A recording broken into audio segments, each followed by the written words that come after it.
Morning, good morning, welcome back to Nil Shampa Ghosh channel. আজকে চলুন আমি কি করে পাস্তা বানাই সিম্পলভাবে সেটা দেখাবো। চলুন, প্রথমে পাস্তাটাকে সিদ্ধ করে নিতে হবে। তারপরে যে অন্য কড়াই এখানে তেল দিয়ে সাদা তেল দিয়ে রেখেছি। ওখানে রয়েছে ক্যাপসিকাম, পেঁয়াজ, আদা, রসুনের টুকরো। কেউ যদি ঝাল খেতে চান লঙ্কা দিতে পারেন। আমার এর মধ্যে চিকেন, ডিম দিয়েও করতে পারেন, কিন্তু আমার কাছে চিকেন ডিম নেই তাই আমি দিচ্ছি না। আপনারা চাইলে দিতেই পারেন। এই যে তেল গরম হয়ে গেছে, এবার এর মধ্যে আদা রসুনের কুচি দিয়ে দিলাম।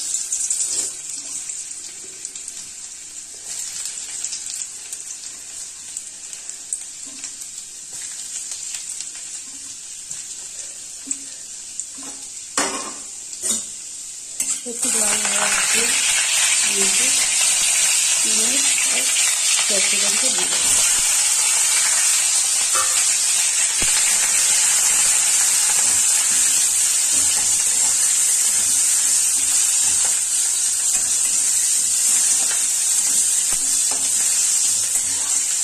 চলুন, তা ভাজা হয়ে যাওয়ার পরে একটু ভাজা হয়ে যাওয়ার পরেই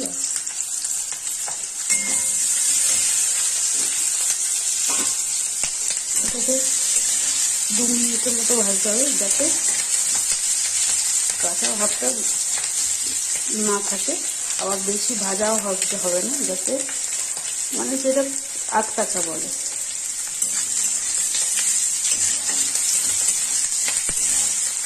বেশি ভাজলে ক্রাঞ্চি ভাবটাও চলে যাবে, বেশি ভাজা যাবে না।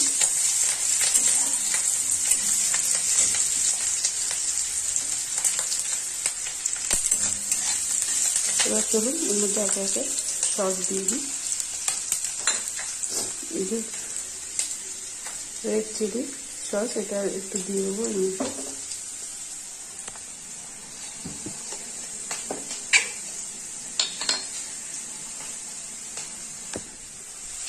রেড চিলি সস,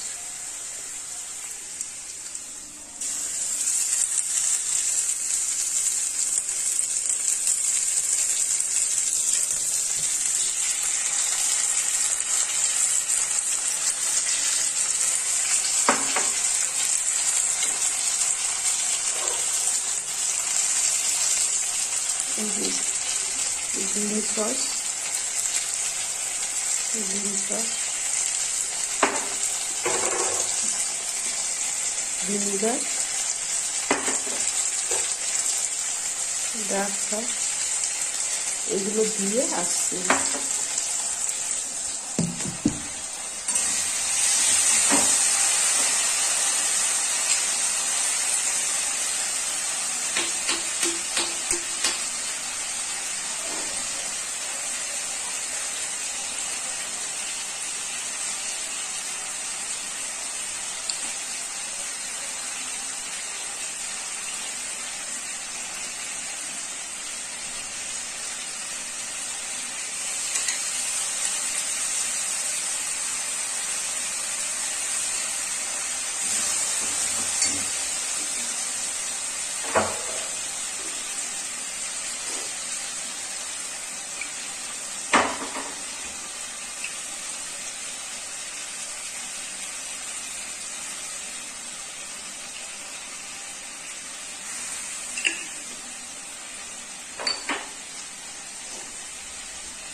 এখানে টমেটো সস, এটা একটু দিয়ে দেবো। আর আমার কাছে আছে নড়ে পিৎজা পাস্তা সস এটা অল্প দিয়ে দেবো। আপনাদের কাছে থাকলে দেবেন, নাহলে অপশনাল নাও দিতে পারেন। সমস্ত সস দেওয়ার পরে এই যে আমার কাছে অল্প পরিমাণে পাস্তা, তাই অল্প 1 চামচ 1.5 চামচ করে দিয়েছি। আপনারা যেমন পরিমাণে পাস্তা নেন সেই পরিমাণে সস দেবেন। এই যে পাস্তাটা করে এমনিতে ঢেলে দেবেন।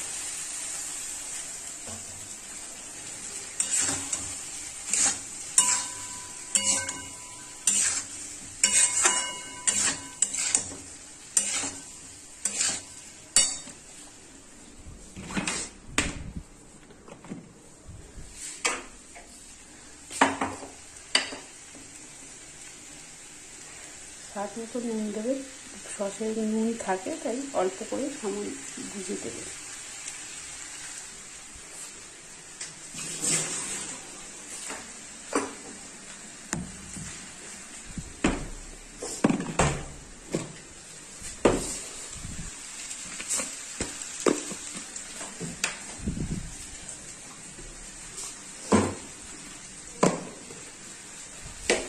আমি এর মধ্যে একটু গোলমরিচ গুঁড়ো দিই, আপনারা দিতেও পারেন নাও দিতে পারেন।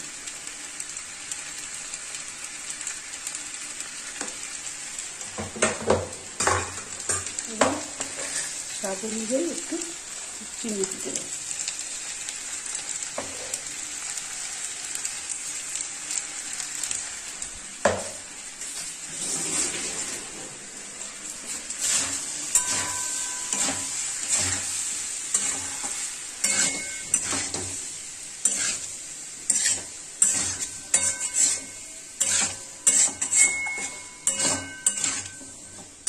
আমাদের পাস্তা রেডি হয়ে গেছে, চলুন এটাকে পরিবেশন করি।